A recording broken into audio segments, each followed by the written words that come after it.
L'homme arrive derrière une femme. Il a ensuite dit que c'était un vol et qu'il ne fallait pas regarder en arrière. Il enlève alors le téléphone portable de la femme et le met dans sa poche, tout en disant qu'elle ne devrait rien dire et faire semblant d'être sa petite amie. Elle demande alors pourquoi, mais l'homme lui dit de se taire. Il lui dit alors de continuer à marcher et que pour le rendre plus réel, il l'embrasserait. Elle accepte alors cela et se prépare à recevoir le baiser, mais quand l'homme la regarde, il rit et s'enfuit. Lorsqu'elle se rend compte qu'il est parti, elle blâme un homme qui se tient à proximité. Elle dit alors qu'elle n'a pas reçu de baiser à cause de lui et le gifle. Elle regrette alors ce qu'elle avait fait et dit que ce n'était pas quelque chose qu'elle ferait et s'enfuit. Elle chasse alors les athlètes de l'homme et finit par le retrouver. Elle dit ensuite que maintenant ils étaient tous les deux des délinquants. L'homme demande alors pourquoi il a fait cela et demande ce qu'il allait faire maintenant. Elle a dit qu'elle ne savait plus qu'il devait résoudre ce problème dès que l'autre homme la poursuivait. Elle dit alors qu'il pourrait se cacher dans sa maison, qui était à proximité. À ce moment, un taxi passe et elle l'appelle. Elle dit alors à l'homme de monter dans la voiture et les deux montent. Plus tard, il est arrivé à la maison de la femme et elle leur a dit d'entrer. L'homme demande alors pourquoi elle l'a emmené là-bas. Elle a ensuite dit qu'elle avait une question pour l'homme. Elle a demandé pourquoi il volait les gens et a dit que la seule chose qu'il avait volée était son cœur. L'homme a alors dit qu'elle ne savait pas de quoi il parlait et qu'il partirait, mais elle a dit que s'il le faisait, elle appellerait la police. L'homme lui dit alors de ne pas appeler la police. Il dit ensuite qu'il pourrait s'asseoir sur le canapé pendant qu'ils discutent de ce qu'ils vont faire. Elle dit alors à l'homme qu'elle était une excellente cuisinière et qu'elle leur préparerait quelque chose à manger. Il accepte, puis elle dit qu'elle va leur préparer quelque chose. Elle finit alors par gifler l'homme au visage et s'en excuse plus tard. Plus tard, il mangeait ce que la femme avait préparé. Elle n'arrêtait pas de regarder l'homme, et cela le mettait mal à l'aise. Elle semble alors être un peu distraite, alors l'homme l'interpelle. L'homme demande alors si la femme ne mangerait rien. Elle a dit qu'elle le ferait, mais que l'homme devrait aussi manger, car après tout ce qui s'était passé ce jour-là, il aurait besoin de beaucoup manger pour récupérer l'énergie qu'il avait dépensée. L'homme a alors dit qu'il ne se sentait pas très bien et qu'il n'allait donc pas finir de manger ce qu'elle avait préparé.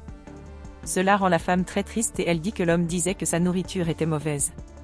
Elle a dit qu'elle n'avait jamais rien préparé pour personne, mais qu'elle avait préparé cette nourriture pour montrer à quel point elle aimait un homme.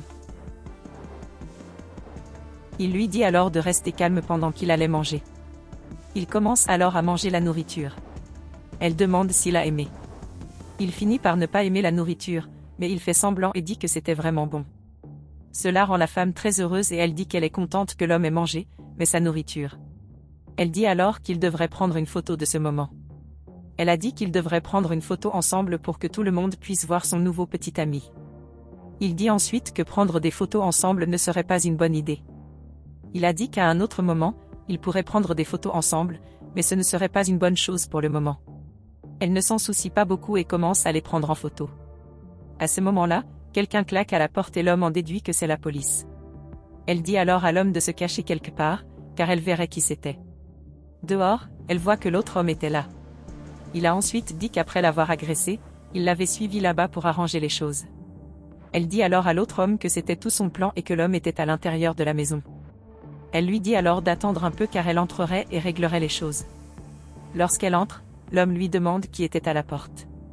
Elle dit que la police était à la porte, mais l'homme demande pourquoi la police était là, car elle avait dit qu'elle n'appellerait pas la police sur lui. La femme a alors dit qu'elle n'appellerait jamais la police au sujet de son petit ami. Elle dit ensuite qu'ils pouvaient penser à une situation car ils étaient intelligents. Elle dit que les deux pourraient être comme Bonnie et Clyde. L'homme lui dit alors que c'était fou, mais elle lui dit de repenser cela, car cela pourrait être quelque chose de très bien.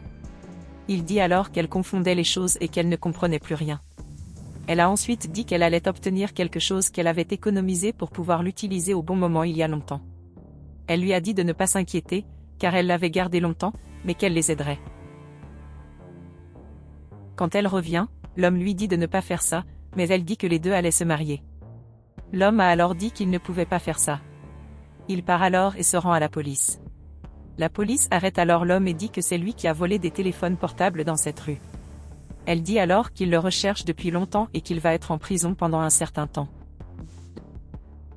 L'agent rend ensuite le téléphone portable à la femme.